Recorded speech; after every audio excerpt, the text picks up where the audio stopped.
നമ്മുടെ അമ്മയുടെ ഭാഷയിൽ പറഞ്ഞാൽ സമ്മാനം വാങ്ങാനായിട്ട് പോവുകയാണേ. സമ്മാനം ഒരു ചേച്ചി അയച്ചിട്ട് കുറച്ച് ദിവസമായി, ഇതുവരയ്ക്കും കിട്ടിയില്ല. പിന്നെ ഞാൻ തേടി പിടിച്ച് അന്വേഷിച്ചെടുത്തപ്പോൾ എനിക്ക് മനസ്സിലായി സാധനം നാലാഞ്ചിറയുണ്ട്, എൻ്റെ വീടെത്താനുള്ള താമസമാണെന്നുള്ളത്. പിന്നെ അതിന് വേണ്ടിയൊന്നും ഞാൻ കാത്തു നിന്നില്ല, നേരെ നാലാഞ്ചിറയിലോട്ട് വിട്ടു. പോയി സാധനം കിട്ടി. ഇച്ചിരി വെയിറ്റ് ഉണ്ടായിരുന്നു കേട്ടോ. അപ്പോഴേ എനിക്ക് മനസ്സിലായത് അമ്മയ്ക്ക് മാത്രം ഒതുങ്ങുന്ന ഗിഫ്റ്റല്ല, കൂടുതലുണ്ടെന്ന് മനസ്സിലായി. പിന്നെ എന്തായാലും നാലഞ്ചര പോയില്ലേ, ഇനിയിപ്പോൾ നന്ദപ്പനെയും കൂടി എടുത്തുകൊണ്ട് പോകാൻ നേരിട്ട് നേരെ നന്ദപ്പൻ്റെ സ്കൂളിലോട്ട് വിട്ടു. നന്ദപ്പൻ്റെ സ്കൂള് നാലാഞ്ചിറ ജംഗ്ഷനിലാണ്. അവിടെ പോയി നന്ദപ്പനെയും കളക്ട് ചെയ്ത്, അവനൊരു സസ്പെൻസ് ആയിരുന്നു കേട്ടോ. അവനെയും കളക്ട് ചെയ്ത് ഇനി എവനെ എടുക്കുമ്പോൾ അല്ല അതിനെ എടുക്കാണ്ടിരിക്കാൻ പറ്റൂ, നേരെ വിട്ടു അംഗനവാടിയിലേക്ക്.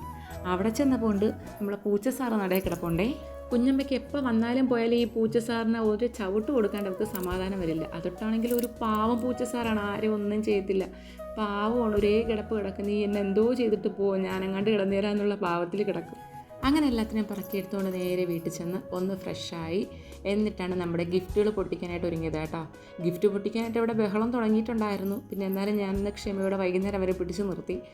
അങ്ങനെ നമ്മൾ ഗിഫ്റ്റ് പൊട്ടിച്ചു കേട്ടോ. ശോഭനാമ്മയ്ക്ക് വൻ കളക്ഷനായിരുന്നു. ശോഭനാമ്മ മാത്രമല്ല, എൻ്റെ നന്ദപ്പനെയും കുഞ്ഞമ്മയും പരിഗണിച്ചിട്ടുണ്ടേ ചേച്ചി. എനിക്കിതിൽ ചെറിയൊരു അത്ഭുതം തോന്നി. എന്താണെന്ന് വെച്ചാൽ, ഞാൻ അമ്മയ്ക്ക് ഈ സൈസ് നൈറ്റിക്ക് വേണ്ടി കുറേ അലഞ്ഞിട്ടുണ്ട് ട്രിവാൻഡ്രത്ത്. ഒരുപാട് കടകൾ കയറി ഇറങ്ങിയിട്ടുണ്ട്. പക്ഷെ അമ്മയുടെ ഈ സൈസ് നൈറ്റി കിട്ടിയിട്ടില്ല. അമ്മയെ കൊണ്ടുപോയി എടുത്താൽ പോലും ഇത്രയും കറക്റ്റ് സൈസിനൊരു നൈറ്റി അമ്മയ്ക്ക് കിട്ടത്തില്ല. അപ്പോൾ അതുകൊണ്ട് ചേച്ചിയുടെ വീക്ഷണം സൂപ്പറായിരുന്നു കേട്ടോ. എവിടെ ഇരുന്നിട്ടാണെങ്കിലും ചേച്ചി നന്നായിട്ട് അമ്മയെ പഠിച്ചിട്ട് തന്നെയാണ് അയച്ചത്. വളരെ താങ്ക്സ് ചേച്ചി.